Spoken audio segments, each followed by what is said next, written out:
Talk to us about net interest income, down 4% in the second quarter. How does it look for the rest of the year? Sure. So we forecasted the full year down about 5% from last year as a result of the overall level of rates, the prospect of cuts at the front end, but also lower long-term rates. We do a lot of investing at the long end of the curve, and lower yields mean a lower opportunity. Having said that, it has been a very good run as rates have run up to this point, and we've actually, I think as a sector, outperformed expectations on the relationship between deposit costs and risk-free rates. And so this little bit of give back, while it's certainly painful at the margin, is on top of what's otherwise a pretty good profit picture. You know, for our second quarter, we posted the highest profit ever at $6.2 billion, $1.30 a share. And while interest income was a little bit lower, we had higher revenue across most of our non-interest income sources because of customer activity.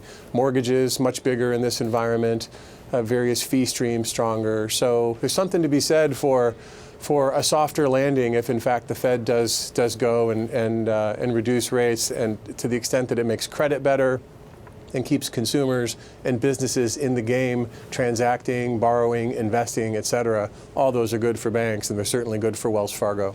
Well, John, talk to me about, sort of offsetting net interest income is growing the loan base, and it was down slightly quarter over quarter, but you're not alone in that.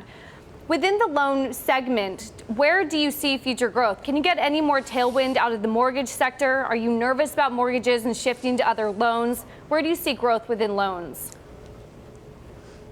Sure. So not nervous about mortgages. We originated $53 billion worth of mortgage loans in the quarter, 20 of them the type of loans that end up on our books, and 33 of them the type that get sold into agency securities. Of what's on our books, the credit quality is very, very high. We've actually continued to sell down some pre-crisis mortgage loans that actually have been performing well, but the time has come to move them off of our books. So credit quality very high. The issue with mortgages, of course, is that the lower rates go because they're prepayable. People refinance them into lower yields. It's good for our customers, but it contributes to that net interest income calculus we were talking about. Credit card loans are up, reflecting a strong consumer, and credit card quality very good. Auto loans for us are up. We had slowed down our auto business a little bit a couple years ago and restructured it, and we're up 17% in originations, and the net balance has begun to grow. In business loans, in C&I loans, there's a variety of categories, and they don't all work together. It was a little bit softer in this quarter, but still representing what's going on with, call it 2.5% GDP growth environment, and what businesses are doing in CapEx terms to invest or to acquire. And the commercial real estate is a category that we're the market leader. We've actually grown a little bit the last couple of quarters, but we've been a little bit more cautious there for a period of time because that tends to be kind of a hot space, mostly with non-banks competing. Right. We are cautious about taking extra risk. So, John, on there. the consumer side, though, there was a little bit of a bright spot there, particularly with some of the consumer accounts, consumer checking. I'm wondering with regards to how you're marketing your products out there to the consumer in light of the scandal, in light of a lot of the concerns about how some past consumer accounts were held, what type of challenges you're seeing in getting consumers through the door, new ones. Sure. So there's a couple things that we disclosed today, like we do every quarter, about consumer sentiment about Wells Fargo. It's actually customer consumer sentiment. So these are people who know us, and that's as high as it's been in 3 years in terms of the strength of sentiment. On new primary checking account acquisition, primary accounts are the ones where customers use us as their bank. So they have their direct deposit or their bill pay or their debit card activity. We've been growing at about 1.3% net. We sold some branches last year, so the grossed up number that reflects organic growth is about 1.7%. That's not a bad number. It could always be higher. We'd be thrilled if it were a little bit higher.